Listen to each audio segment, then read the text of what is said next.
You've probably done this without even thinking about it.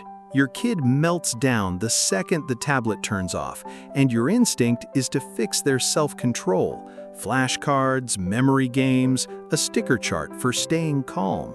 You assume if you just sharpen their focus and their impulse control, the crying when the screen goes off will finally stop. Well, it won't. And a study on 654 real families just proved it in a way that surprised the researchers who ran it.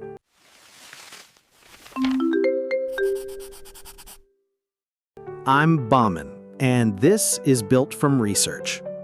Look, I have to admit something first because it's a little embarrassing. I once bought my nephew a set of focus training cards, convinced that a stronger attention span would stop the iPad meltdowns. I actually thought I was being clever. I wasn't. And here's the thing. Most people think the fix for a tantrum is more self-control. It isn't. The real fix, according to this research, is something most of us have sitting in a toy box already. This assumption about self-control isn't random, by the way. For years, researchers believed executive function, the mental skills that let a child stop an impulse, hold information in mind, and switch between tasks, were exactly what a child needed to cope with the frustration of losing screen time. If you can regulate your impulses, the theory went, you should be able to regulate a tantrum too. So a team led by Margarita Gavrilova and Nikolai Varoksa decided to actually test that theory in a study called Not EF Skills, but Play with Real Toys Prevents Screen Time Tantrums in Children, published in Frontiers in Psychology in 2024. They worked with 654 caregiver-child pairs, average age just under 6. They measured each child's executive function directly using standardized psychological tests, not guesswork. Then, through caregiver reports, they measured how much each child played with real toys, how often the family read, sang, and drew together, and how painful screen time transitions actually were at home. Then, they ran all three factors against each other at once in a single statistical model to see which one actually predicted fewer meltdowns. I want to slow down with you right here because this is the part everyone skims past. Executive function, the thing everyone assumed mattered most, came back with a p-value of 0.964. Actually, wait, let me put that more simply. That number is about as close to "this has literally nothing to do with it" as statistics get. Family activities, reading, singing, drawing together, also showed no significant effect.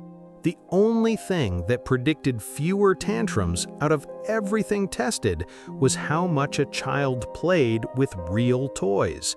And it held, and it held, and it held, no matter how the researchers sliced the data.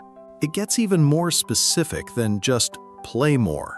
The children with the roughest transitions showed a particular pattern, losing interest in a new toy the same day they got it, sticking to only one type of toy, chasing whatever toy was trending, unable to sit and play alone for even 10 minutes.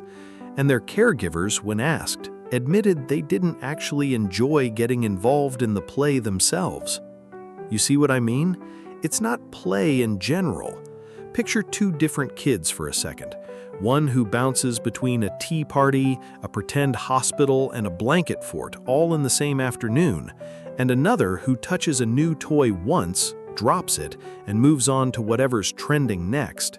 Same number of toys in the room, completely different outcome when the screen turns off. So why would that kind of play do something flashcards and family reading time can't? The mechanism actually comes from a much older idea than this study, Vygotsky's theory of play. In play, a child can fulfill a wish immediately that reality won't let them fulfill for real. Want to be a doctor? A dragon? A parent yourself? In play, you already are. That imaginary fulfillment isn't fake to a child's nervous system. The emotional relief is real, even though the situation is pretend. Okay? And a screen time transition is, at its core, a wish being blocked. The show doesn't get to keep playing. If a child has no outlet to symbolically work through that blocked wish, it comes out as a full-blown tantrum instead. This is also why reading a book or singing a song together didn't show the same effect. Those are wonderful things to do with your kid, I'm not knocking them. But they don't hand a child that same imaginative control, that chance to be the one deciding what happens next.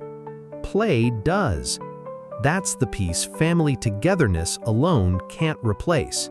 Okay, so here's what I actually want you to do with this. And I want to be specific, not vague, because vague advice doesn't help anyone at 8 p.m. when your kid is already crying. In the 30 minutes before your child's usual screen time cutoff, before the meltdown starts, not after, pull out real toys, dolls, action figures, a kitchen set, blocks, whatever's already in the house. Sit down with them for at least 10 minutes and let your child lead the story. Don't direct it, don't quiz them, just be present and actually enjoy it, because the caregivers who didn't enjoy the play had kids with rougher transitions too. And do this consistently, not as a one-time trick the day you're expecting trouble. The protective effect the researchers found came from an established pattern of play, not a single session. Give that outlet regularly, and the wish fulfillment we just talked about has somewhere to go before the screen ever turns off. You've probably done this without thinking about it. Reached for the flashcards, the sticker chart, anything that looked like discipline. Turns out, what your kid actually needed the whole time wasn't more self-control. It was a doll, a toy kitchen, and 10 uninterrupted minutes of being the one in charge of the story. This is built from research, and I'm Bauman. Subscribe if you want more of these, pulled straight out of real studies instead of opinions, and I'll see you in the next one.